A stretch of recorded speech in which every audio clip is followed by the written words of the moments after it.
Stephen.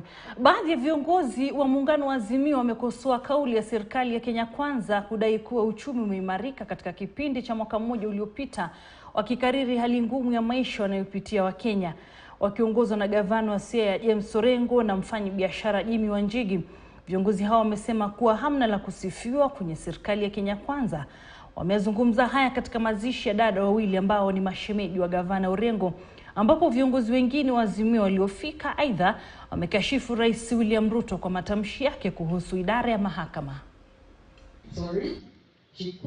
For Eastern and Southern Africa as a senior administrator by the death of Bobby. Vocation.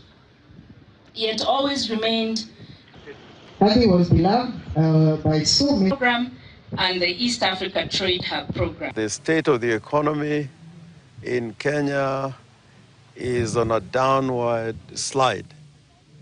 The Kenya shilling is falling at an alarming rate. The cost of living is a matter that is tragic. And this is one debate that the Kenya Kwanza administration does not want to address.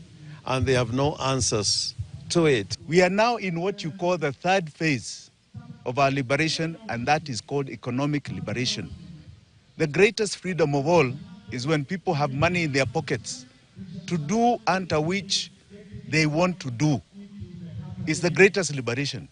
And unfortunately, we are at a stage where we are at the greatest enslavement of economic liberation. We're in a situation where this regime has muzzled parliament. I am a member of parliament, but I can confirm that it has muzzled parliament.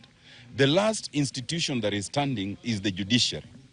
There's a clear and present danger to muzzle the judiciary so that it can sing the tune of this regime. I'm very convinced that our dear President Ruto, His Excellency William Ruto, is more concerned about even this cost of living than anybody who is on the street singing cost of living, cost of living. Yeah. It was his agenda right from the beginning. It was going to be bottom up.